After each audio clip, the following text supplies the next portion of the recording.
ইতিমধ্যে আপোনালোকে জানে যে আমি ধুবুৰী জিলা কৃষক মুক্তি সংগ্ৰাম সমিতি আৰু ধুবুৰী জিলা ছাত্ৰ মুক্তি সংগ্ৰাম সমিতিৰ উদ্যোগত যে যোৱা কেইটাদিন ধৰি চাপৰ ৰাজচক্ৰৰ অন্তৰ্গত চৰুৱা বাকৰা চিৰাকটাত যি উচ্ছেদ চলাইছিলে এই উচ্ছেদৰ বিৰুদ্ধে আমি উচ্ছেদিত লোকসকলক পুনৰ সংস্থাপন দিয়াৰ দাবীত আৰু ভূমিহীন লোকক ভূমি প্ৰদান কৰাৰ দাবীত আমি চাপৰ ৰাজচক্ৰৰ সন্মুখত আজি 3 দিন ধৰি কৃষক মুক্তি সংগ্ৰাম সমিতি আৰু ছাত্ৰ মুক্তি সংগ্ৰাম সমিতিয়ে উচ্ছেদিত লোকসকলৰ ন্যায্য দাবীৰে তেওঁলোকে 3 দিন ধৰি এই আন্দোলন চলাই আছে আৰু এই আন্দোলন যেতিয়ালৈকে ধুবুৰী জিলা প্ৰশাসন বা অসম চৰকাৰৰ বিষয়াসকলে যেতিয়ালৈকে আশ্বস্ত নকৰিব যে আমি উচ্ছেদিত লোকসকলক ভূমি প্ৰদান কৰিম বা তেখেতসকলক উপযুক্ত ক্ষতিপূৰণ দিম তেতিয়ালৈকে আমাৰ এই আন্দোলন চলি থাকিব।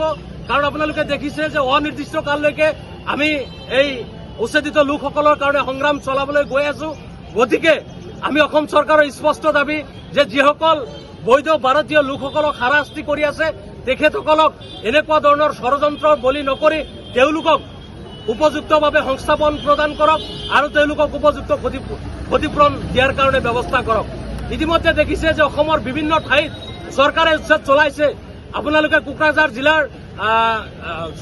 জিলাৰ পৰ্বতজোৰাত বড়ো সম্প্ৰদায়ৰ লোকসকলক উচ্ছেদ কৰিছে।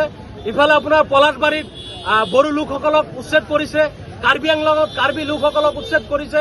লখিমপুৰত মিচিং জনগোষ্ঠীৰ লোকসকলক উচ্ছেদ কৰিছে। আচলতে এই চৰকাৰখনে অসমৰ ৰাইজক শান্তিত থাকিব দিবলৈ বিচৰা নাই আৰু অসমৰ মুখ্যমন্ত্ৰী হিমন্ত বিশ্ব শৰ্মা তেওঁ কেৱল আৰু কেৱল ধন সম্পত্তি গঢ়াৰ কাৰণে এই এনেকুৱা ধৰণৰ অসমত এনেকুৱা ধৰণৰ কামবোৰ চলাই আছে। ইতিমধ্যে জানে যে অসমৰ মুখ্যমন্ত্ৰী হিমন্ত বিশ্ব শৰ্মা ডাঙৰীয়াৰ যি বান্দিয়া ইণ্টাৰনেশ্যনেল তেখেতে কৈছে যে আমি যিমানবোৰ বনাঞ্চল আছে বা যিমানবোৰ ৰিজাৰ্ভ আছে বা ফৰেষ্ট আছে এই ল্যাণ্ডসমূহ আমি খালী কৰিম। কিন্তু দেখা গৈছে হিমন্ত বিশ্ব শৰ্মা ডাঙৰীয়াৰ যি বান্দিয়া ইণ্টাৰনেশ্যনেল 29 বিঘা মাটি সেই মাটিও কিন্তু ফৰেষ্ট বিভাগৰ। গতিকে তেখেতে কেনেকৈ মুখ্যমন্ত্ৰী হৈ সেই মাটিখিনি তেখেতৰ পত্নীৰ নামত মালিকী স্বত্ব ল'ব পাৰিলে এই কথাটোও কিন্তু আমি প্ৰশ্ন উত্থাপন কৰিছো। আৰু তেখেতৰ পত্নীৰ নামত অসমৰ বিভিন্ন ঠাইত বিঘা মাটি কিন্তু আপোনালোকে চাইছে। আৰু কেৱল হিমন্ত বিশ্ব শৰ্মাৰেই নহয়, তেখেতৰ নিজৰ সতীৰ্থ মন্ত্ৰী জয়ন্ত মল্লই হওক বা পীযুষ হাজৰিকাই হওক তেখেতৰ বিৰুদ্ধেও কিন্তু মাটিৰ অভিযোগ কিন্তু উত্থাপন হৈছে। গতিকে অসমৰ নাগৰিকসকলক বুজি উঠা প্ৰয়োজন যে যিসকল লোকক উচ্ছেদ চলাই আছে এই লোকসকল কিন্তু বৈধ ভাৰতীয়।